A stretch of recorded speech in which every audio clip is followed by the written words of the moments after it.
Welcome back to another Stampede Blue Colts cast, ladies and gentlemen. I'm your host, Matt Danley. Thank you guys for joining me here tonight. Lots and lots to talk about. Okay. The Colts have set their 53-man roster. They've added some names with some names that are still rumored to be out there for their practice squad.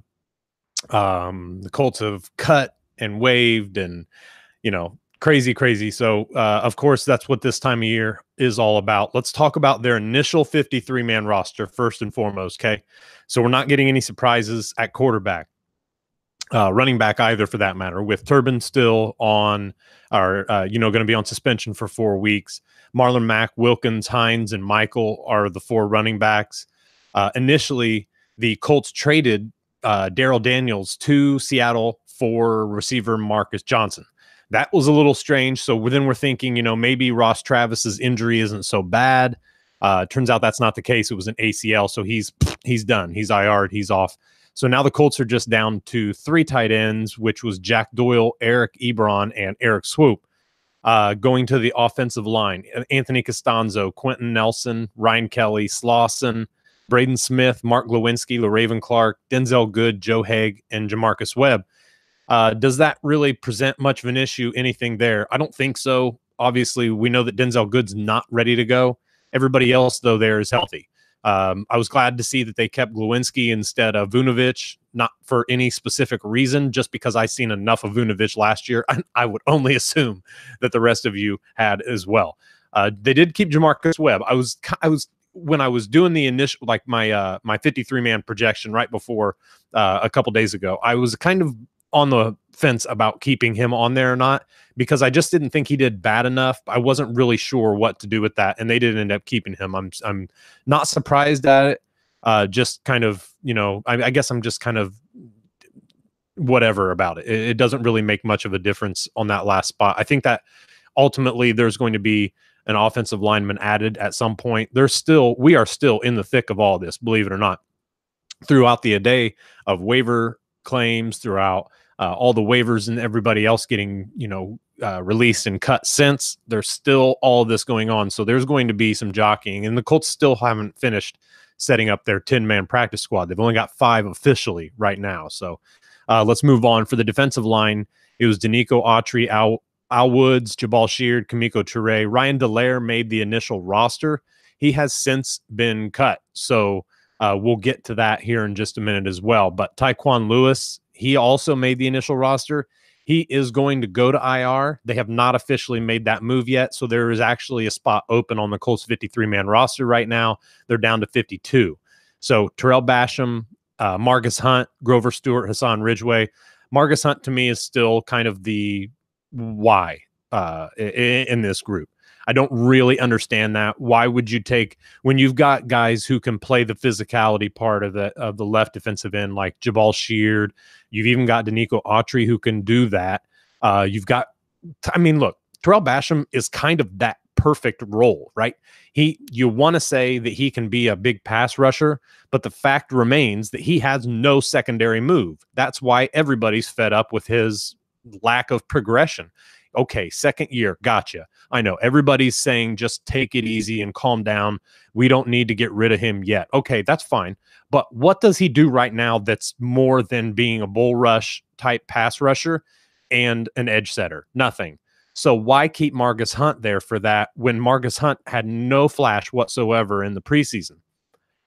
He last year had flash from the interior, but that's not where they're going to play him, okay? The big news with all this group is that John Simon was cut. Okay. John Simon's cut. That blew a ton of people away. I was really surprised myself. He was far and away the most, one of the things about Simon, you don't ever see a guy who goes 100% of the time. He does. And that's, okay, if we're talking about youth, he's what, 27, maybe 28? Okay, they just brought him in last year. He proved that he is not a prototypical defensive end for what they need for this scheme. I get all that. That's fine. But what does he do? You see him in the Danico Autry's first sack of the preseason. Why did he get that sack? Because John Simon goes balls out and blows up a couple linemen, knocking them into each other, allowing Danico Autry to scooch outside and get the sack. Those are the kind of things that John Simon does for this team. He's a leader. I don't know how vocal he is, really. He's not a man of a bunch of words, okay? And he doesn't really, I mean, I don't know how he is with them individually as far as teammates, but he's not much of a talker, you know, and that's a beautiful thing almost. But what he very much is a do as I do type guy. He goes into practices, he goes into games, do what I do, and just watch what I do. He is definitely a lead by example type guy. And that's something that this team, as young as it is, I get the youth movement. That's all fine and dandy. But you can't play an NFL season with nothing but 21 and 22-year-olds. I'm exaggerating, but you get the picture. He's the 27, 28-year-old guy there who actually is a guy who people can look up to, rookies, even second and third year guys. I mean, I don't necessarily understand what the team gets by letting him go. Okay.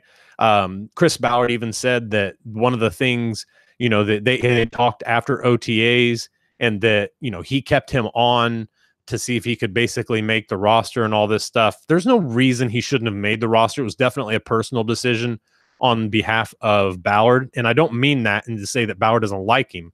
He even actually said that those two are pretty close. The personal decision on that is that he just doesn't think he fits. And that was a waste of a spot throughout training camp and throughout preseason. I don't understand that part of it. You know, Ballard's talked to us about the offensive line depth in the past. Oh, that was my fault, he says, you know, kind of taking the blame for stuff not working out last year along the offensive line. But he did that. He did this. I don't really understand this. And I'm not bashing Chris Ballard. I think he's an excellent GM. I think that the Colts are going to be just fine. And I think that what this really is just showing us that he's learning kind of on the fly too. Okay. He's not a grizzled 20-year vet of a GM. He's a second-year GM. And we need to give him some of that slack. I get it. I'm a little pissed. I don't even mean pissed about it.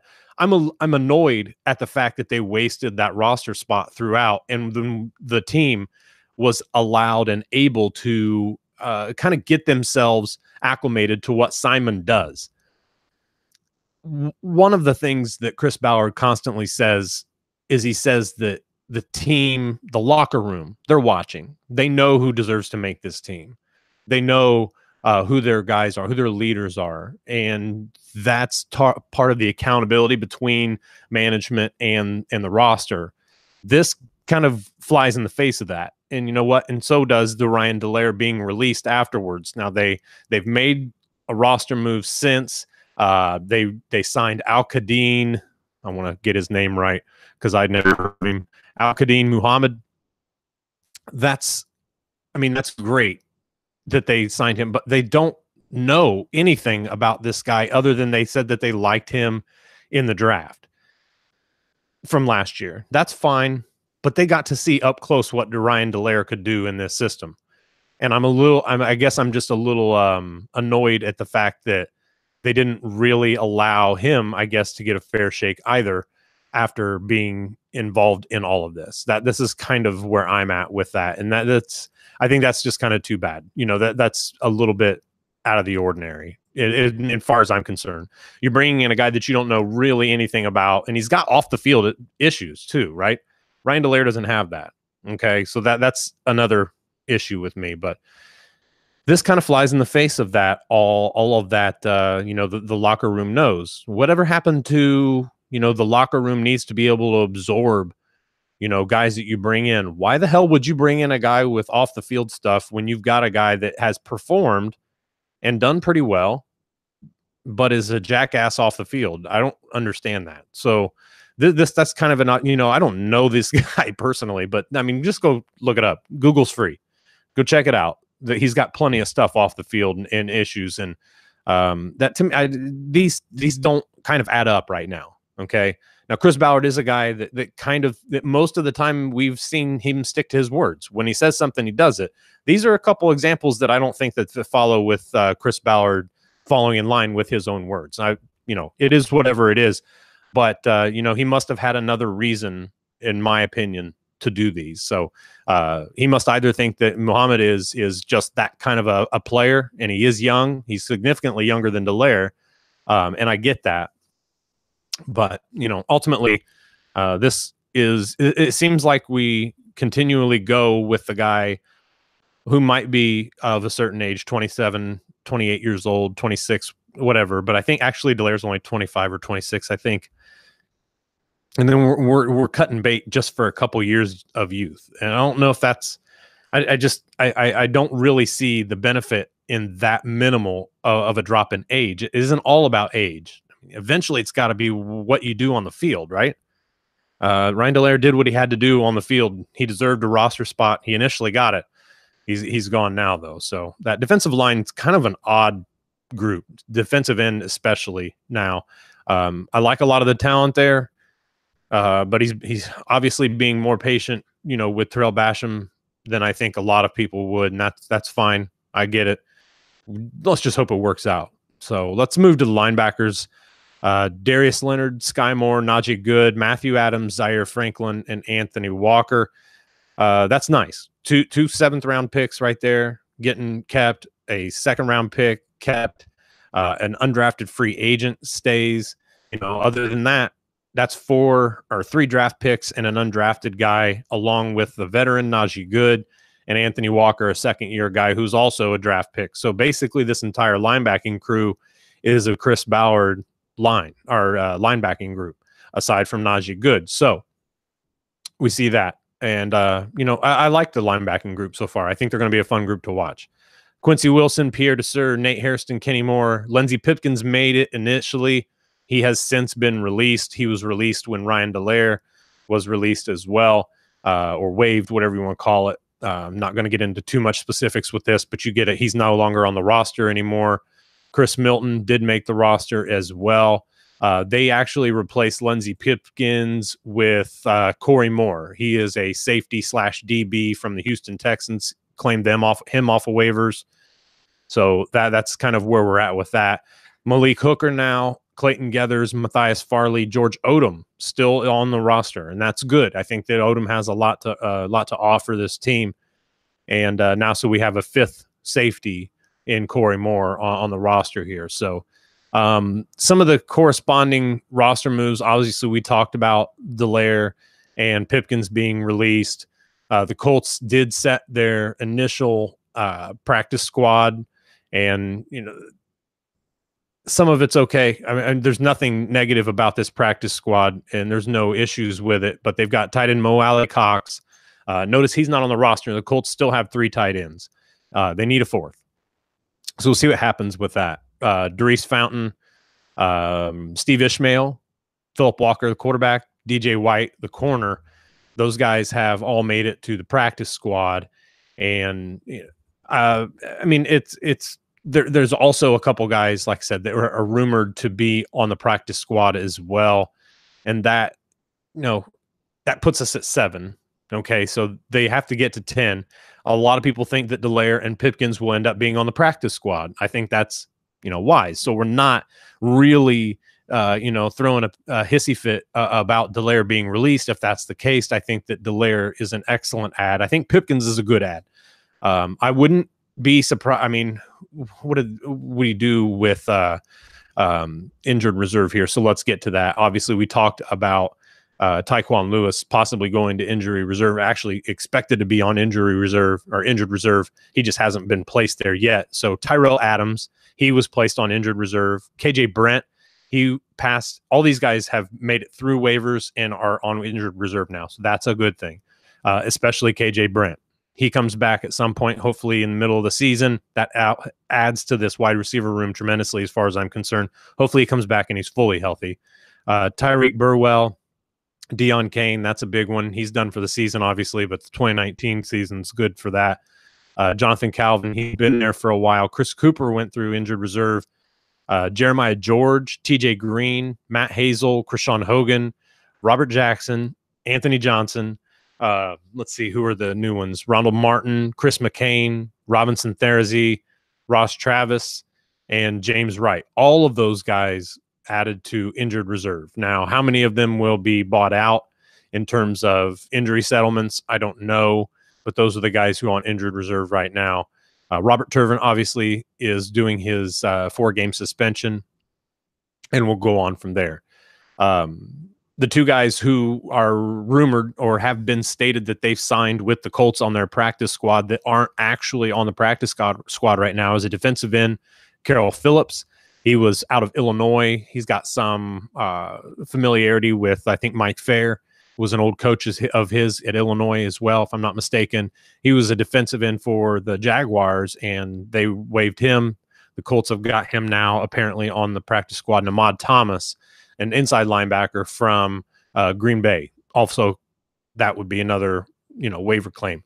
So, or I'm sorry, practice squad signing. And apparently from just the small interactions that I've had with people on Twitter, it seems that they were pretty high on him as far as coverage. So that's good. Obviously, the Colts need that in a Tampa 2 system. And I think that that's something that obviously the Colts and Chris Ballard saw in him as well. So there's definitely some good things going on with the Colts right now. The Colts, get their 53-man roster set. What do we think about it? It is what it is for right now. There's not a whole lot of negative through that, but we're going to go into a couple of the other positions. Now, we talked about the defensive ends, talked about a little bit of some of the other things that happened with some of the roster moves since, and some of the questionable things, at least on our end of it. But we're going to go into some of the other positions here in just a moment, right after this. Welcome back, guys. So let's go through some of the positions here, and let's start at running back. Okay, Marlon Mack, obviously, Jordan Wilkins is going to get the start with Marlon Mack out. Nyheim Hines is the other guy, and Christine Michael. I'm not at all excited about Christine Michael. As far as I'm concerned, put a little asterisk next to his name because he's a guy who needs to be replaced. He's going to be replaced when Turbin comes back in week 4, but is that really, can the Colts survive with him being the number 2 or number 3 back, depending on how long it takes Marlon Mack to come back? I don't know about that. Christine Michael, bad ball control issues. He's got the speed. We know that. He doesn't have the vision, though. I don't understand why they've got him on the roster. I don't. Brandon was okay, not great. I don't think that he would have been a great addition either, but I'm really surprised that the Colts didn't claim any more than 2. I don't even know if they put in any more waiver claims than just 2. The first, New York Giants and the Cleveland Browns together added 13 combined. I understand that they had a lot of guys that probably the Colts would have been interested in, or at least a couple. That's fine. But the running backs, there were some extra running backs out there that I still think that the Colts really, I don't necessarily wouldn't say that they missed out on, but guys like Bo Scarborough, big bruiser, why not have him in a backfield where you've got Nyheim Hines and Marlon Mack? Neither are super physical guys. You've got Jordan Wilkins, who can be a physical guy, but he hasn't really shown that he's some sort of a pounder. Why not get a pounder in that backfield? Instead, you've got another guy like Christine Michael, who's ultimately what? There's nobody that he stands away apart from in that running back room. I don't understand the way the running back position is set right now. I'm surprised that they didn't claim somebody. I'm surprised they haven't signed somebody yet. I expect them to. I just think that Christine Michael is dead weight on the back end of that. And I think they've got a lot of inexperience with the first 3 backs as well. Marlon Mack has only carried the ball 90 times in an NFL season. Okay. Jordan Wilkins and Nyheim Hines haven't, and Nyheim Hines can't hang on to the damn ball. So this running back room needs some improvement for real. Let's move on to the wide receivers. Obviously, I have no problem with Hilton and Rodgers. Those two, in my opinion, deserve to be on the roster. There's no question about that. Ryan Grant, I'm indifferent about him. I don't really care about Ryan Grant. I don't think he's going to be much of a playmaker at all for the Colts. I hope at least if him and Andrew Luck can find some chemistry, just a little bit, to where these two guys are on the same page, where whether it's depth of route, whether it's option routes, whether it's anything, whatever it is, they're not on the same page, and they need to be at least a little bit. They've got to be able to have him as a third receiver, and right now he's pointless right there. I'm not going all in on what he did or the lack of what he did in the preseason. What I am saying is he did nothing in practices either, in training camp. So he's just a guy here that's on the roster that they've got because they think it's going to all turn out okay. That's fine. I don't understand. I mean, look, Ryan Grant is nothing as far as I'm concerned. If he's not boring, and he's boring. And not only is he boring, but he doesn't have any chemistry with our franchise quarterback. And that, I think, is going to be a problem. That's how interceptions get thrown. Okay. A lot of them. And I don't like that at all. Zach Pascal, like that. He adds special teams ability to the wide receiver room. He's got that long, lanky body, similar body to KJ Brent. And I think that he came along really well at the end of training camp, midway to end of training camp. You could start to see his routes crispening up. And he proved, that he was a viable target in the preseason. So I'm good with that. I like Zach Pascal. But I would rather have Zach Pascal as the fifth receiver, sixth receiver than I would at number 3, or I'm sorry, at number 4 or 5. And here's the problem with Grant. If he and Luck don't get their stuff together, you've got Zach Pascal and Marcus Johnson, a brand new hire that Luck doesn't know anything about either. So who's going to be that number 3? The Colts are in trouble from 3 to 5. Okay. We know what Zach Pascal adds. He's okay. He's not great, people. Okay. I'm not complaining about every single move here. What I'm telling you is there's no talent at the end of that roster if you're looking in comparative terms to the rest of the league. The Colts are in trouble at wide receiver, mainly because, like I said, Ryan Grant, there's no chemistry with Luck. He hasn't done anything. He just hasn't. Zach Pascal, I think he's got a lot of potential, and I hope that it rises, and he shows that early in the season. If he does, the Colts are in a little better position than I think they are. But we don't know anything about Marcus Johnson. You know how many times he's been targeted? 10 in his career. Okay, he's a second-year player, youth, no experience. So now the Colts have a guy in Ryan Grant who didn't get much experience until last year or the year before, I believe, maybe. Chester Rogers, who's been, basically injured the past couple years. Zach Pascal, who's a rookie. And then you got T.Y. Hilton. If somebody says that the Colts don't have, any names after T.Y. Hilton, they're pretty much right. Talent, I don't know about that because I like Chester Rogers a lot. I like Zach Pascal's ceiling a lot. I don't know anything about Marcus Johnson. Neither do the Colts. Neither does Andrew Luck. I don't like Ryan Grant. Take it for what it's worth. So let's move on to the tight ends. This is a position that I think that the Colts really have to go. This isn't all doom and gloom, people. I'm trying to be critical about this roster because there is a lot of holes, and the Colts have the ability to fill some of these holes. I'm just pointing them out. That's all. Jack Doyle, Eric Ebron, Eric Swoop. I think those are 3 good keeps. Obviously, we get Ross Travis in the mix and IR, but the issue with trading away Darrell Daniels, to me, keeping Darrell Daniels and then looking on the waiver wire for a 5th receiver would have been a little bit more prudent. I don't understand the trade because you get rid of a guy who's got some comfort level in this offense. You've got a guy who can block and is pretty solid blocker, actually. And then you've got a guy who's become a pretty good receiver. I mean, if Eric Swoop, Eric Ebron, and Jack Doyle are a positive and a strength for this locker room, they would have added to the strength of the offense if Darrell Daniels was on the roster versus a guy like Marcus Johnson. I think I'm okay if Marcus Johnson ends up being a pretty good ball player. Like I said, I don't know much about the guy, but I think overall, when you're looking at the offense and what Darrell Daniels can do, i.e. become a guy out of the backfield, become a blocker, a lot of things that Jack Doyle used to do, but it was Darrell Daniels this year. I think that within Frank Reich's offense is a little more valuable than what Marcus Johnson might be able to do as a second-year receiver in an offense that he doesn't know and he's never played in. I mean, he had pretty good chemistry apparently with Russell Wilson, but apparently he was just the odd man out there. But all in all, I don't know if the Colts receiving core got any better between the other day and 53-man cut down. I'm not so sure about that. Offensive line, obviously, Costanzo, Nelson, Kelly, Slauson, Smith. I think those are good guys. Glowinski, I like him over Vunovich. LaRaven Clark, I think he played pretty solid. I mean, I'm not trying to say LaRaven Clark's great, but I will say that LaRaven Clark did pretty well at left tackle where he looked completely lost at last year. He's definitely improved. This offseason was good to him as far as footwork. I think that he was able to reconnect hand usage, okay? When the guys are coming in, they get into your body and you put your hand out, they slap it away. He was able to get his hand back up several times.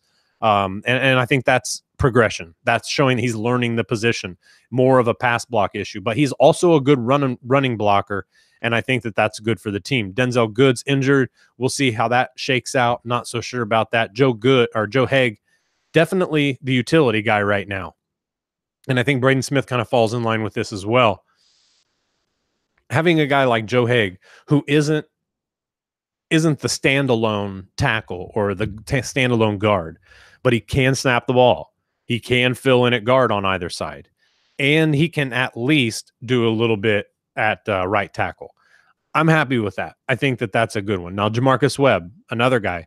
I think he is unbelievably slow. His footwork is unbelievably slow, but he did a pretty solid job of keeping guys in front of him at tackle when he was in there. I mean, he played a little bit of left, a little bit of right. I think he's going to be okay. I think that there still has to be an addition and subtraction here somewhere along this offensive line. This just, I just think that it still can improve. They've got the depth. They've got 10 guys. That's fine. I like that. I think you need that because that allows guys to battle in practice to start. Continuity is important. In my opinion, though, chemistry is way more important. Chemistry builds continuity. Continuity shouldn't be something that you depend on to build chemistry. That is a lost cause. Anytime you depend on the same guys, if they don't have that chemistry and you keep putting them together, they still don't have that chemistry. What the hell are you doing? The chemistry is not going to just automatically form one day. Okay. You put guys on that offensive line that have the chemistry, then you try to keep them together. The two kind of don't work, in the same direction. But I like the chemistry that some of these guys have the potential to build. I think they'll be okay along the offensive line. Let's move to the defense. We talked about the defensive line. One of the guys that I had out was Al Woods on my projected 53. That was just simply because I thought it could be a surprise, not so much because I didn't think he had a place. I thought Grover Stewart played really well in the preseason. I thought that he showed up a lot in training camp. I kind of wondered if maybe they wouldn't use Grover Stewart at that one tech and then be able to bring somebody else in that they thought could be another complementary piece for that. But he's still there, and that's good. I don't think Al Woods is bad. Everybody calm down. Jabal Sheard and Kamiko Toure. They've got the prototypical guy in what they want in Toure. Toure's really going to have to prove a lot. Okay, he's young. And this group, especially at defensive end, listen to what we have here. And I'm not including Autry because he's primarily defensive tackle. Sheard, Toure, Muhammad now, Basham, and Marcus Hunt. That is not scaring any offensive coordinator. That is not scaring any quarterback in the NFL. It's not. Okay? What do you hope to get from this group? I think if you can find a way to get Jabal Sheard double-digit sacks, then you've probably just blasted off way further than you expected to with this group. Double-digit sacks for Jabal Sheard or anybody on this defensive end group is going to be a massive positive for this group because that ultimately doesn't look like they're going to be able to. I mean, Kamiko Toure, we know that Toure has all the ability in the world. He's got the speed. He's super strong. And he's got the athleticism to do everything. He's still a rookie who's been limited in practice a lot throughout preseason training camp, okay? You just hope that he proves everything that we saw potential-wise. I hope all that comes to fruition. Tyquan Lewis obviously is a guy that I think that the Colts are going to miss because he has the opportunity to become a guy who can progress a big deal every week. He's a guy who's on IR right now. He's not going to be progressing. Terrell Basham, he has a bull rush. He is a strong side. and he needs to be used as a strong side as Jabal Sheard's backup. Kamoko Toure should be the lead pass rusher there. I would assume that they're going to try to use Muhammad quite a bit. I don't know. I really feel like Matt Eberflus is going to have to be extremely unique in how he draws up some of this stuff. They're going to have to pack in a couple defensive ends in order to get pass rush on third downs. And that's one of the things that Chris Ballard said today in his conference call with the local media, is that he felt that a lot of the things that they need to do, one of them primarily is pass rush. Okay, well, you just gave away two guys who were the most successful pass rushers in preseason. And I know preseason isn't indicative necessarily of what you're going to get in the regular season, but I don't know, man. It just seems like you're talking about what you need. You had it, at least some of it, and now you've given it away. But this is a group as a whole that has a lot of growing to do. We should be prepared, folks, for quite the rebuild, okay?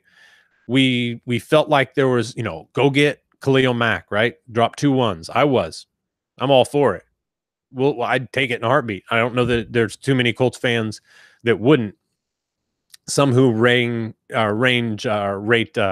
draft picks a lot higher than what they do about a real game-changing pass rusher. Obviously, not me. I'm not one of those.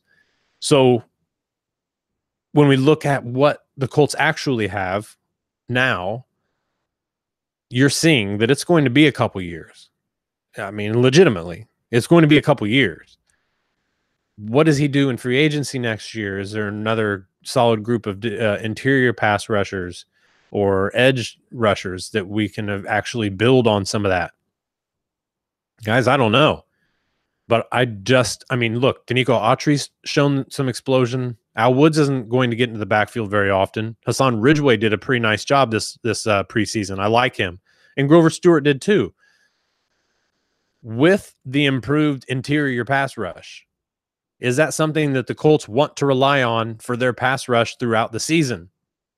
I mean, you're not going to get it out of the edge. At least you're not going to be killing it off the edge. I'm a little lost with a couple of these moves. Like I said earlier, I still don't see how Marcus Hunt helps this team other than first down. And look, when we're going through the draft and you see these guys who have been pumped up throughout the draft process, they're big, strong guys, and they fall to the second round. A guy like Andrew Billings, if I'm not mistaken, even fell like either late second or early third round. He was a guy that I remember Jake Arthur and I were watching the draft together, and we were just kind of looking at each other like, when's this dude coming off the board? A lot of teams saw him as a one-down defensive lineman, and that's exactly what Marcus Hunt is. And he's, the oldest guy on the team? I mean, oldest position player? Why is that important? Well, I don't understand why that's important for this Colts team to have a guy who's a one-down player from the defensive end. If he's in the defensive tackle spot, that's a different story, but he's not. He's a defensive end in this scheme, okay? Why is that important to have that on the roster? I don't understand that part of it. So I think that the Colts, they've got some time, but man, look, Terrell Basham, we're not seeing, we talk about the ceiling. But where's the upside? Where's it at? We need to see it. It needs to show itself, right? Kamoko Toure, you expect to see some of it. Hopefully this Muhammad guy's got some burst. We saw some film on him a little bit earlier, and he looks adequate, okay? But he's not a killer. He's not roasting anybody. Jabal Sheard, we didn't see much of him out of the preseason as far as pass rush. I hope that changes. So, Matt Eberflus, you've got your hands full, pal. Let's see what you can do. Hopefully there's some magic in that play sheet of yours. Darius Leonard, very excited about him as we move on to the linebacker group. I'm very excited about him. I'm very excited about Sky Moore. I love Matthew Adams. I really think he's going to be a good football player. And I think he's going to be just a headhunter, I think, in special teams. Bad for the flags, right? But you get what I'm saying. I like Zaire Franklin too. Anthony Walker apparently is on his way back. Wouldn't expect him week 1. I think possibly week 2. They've not really talked much about that other than just saying he's making his way back. But I don't know. I don't know where he fits in right now. He just hasn't had any practice time. Najee Good, I like Najee Good. Some people are down on him. I like him. But I just think he adds a veteran presence that this defense sorely needs on the back end or in the back seven of this defense. And I think he's plenty fast, and I think he's a hell of a hitter, and he's a smart football player. Those are things that you must have right now in this linebacker group with so much being first and second year guys, all of it except him. So I like the linebacker group. People are down on them a little bit. Don't worry. Don't sweat it. We've saw the coverage ability. We've seen them fly around. You guys have seen just a small sample of the vanilla defense with Darius Leonard, Matthew Adams making plays, Sky Moore making plays. Be patient with this linebacker group. I am. I think that they've got some real ability. I think this is it for a group that's come in that's so young, and considering the rest of the groups on this defense, I'm much more excited about their ceiling than I am some of the others. So I think this is going to be a fun group to watch this year. They probably won't be great, but I think they'll start to be good after a few weeks. And I think then we'll kind of see where instincts take over, where dropping into passing lanes, where biting on the ball, where just knocking the ball loose and being able to defend the pass. I think a lot of that's going to come with it. Plus, we're going to see some of these guys. I think we're going to see a lot of pass rush out of Matthew Adams and possibly some out of Darius Leonard as well.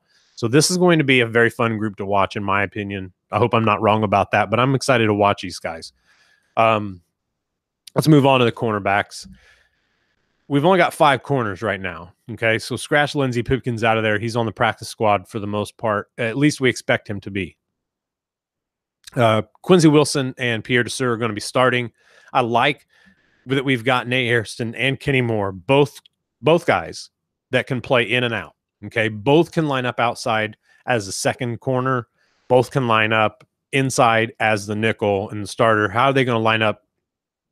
I don't really know. I think Kenny Moore is fit for that role, and I think that's good for the Colts going forward. But I really like Nate Hairston. I really do. I know he's not getting a lot of love right now, but I really like what Nate Hairston brings to the defense. I think that he brings the physicality. We saw him last year do really well for a rookie who was not expected to do very well or to really take much part in the defense at all.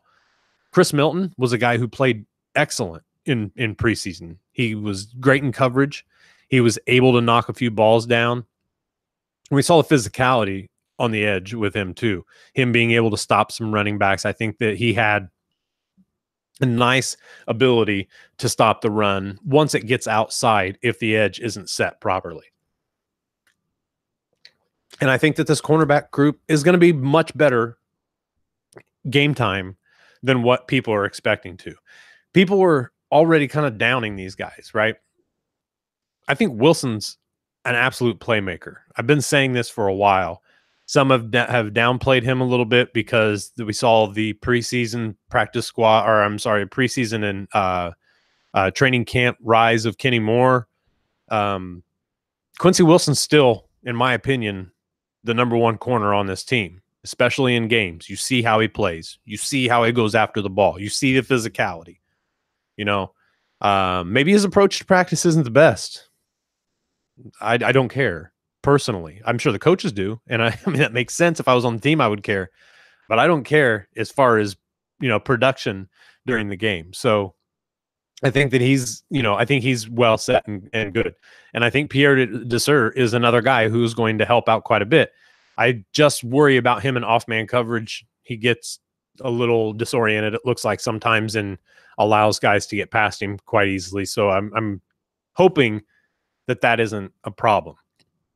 Nate Hairston, obviously, and Kenny Moore, we've talked about them, and Chris Milton, and I like the depth there. I still want to see them add a sixth to the roster because it's necessary. Unless Corey Moore can somehow play corner and be a good one. The Colts need number 6 corner. That's 5 is pretty damn thin going into the season.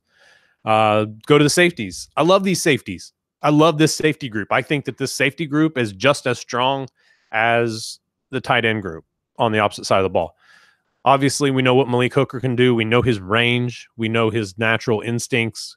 Clayton Geathers, I like Clayton Geathers a lot, but I think I think he's got a little bit of a ways to go before we actually see where his ceiling can be. He's been injured too much. I want to see what he can do. I like Matthias Farley. We know what he can do. I think that we've got a good mix of guys who can play in the box, up and run support, as well as back, and even single high for that matter. I'm anxious to see what George Odom can do. I like his coverage ability a lot, especially in man. I think that he's going to be a guy he's not a guy that drives on the ball particularly great on zone coverage, but he is a guy who can cover a lot of ground, and I really like his man skills. So hopefully they can get him a little more acclimated to some of these zone features that are in this Tampa 2 scheme. Maybe they'll have him single high and just let him read and react when he does get in there. It's kind of interesting to see, but I like him as a physical presence in the box as well. I really like this safety group. So this is a group that I'm not worried about.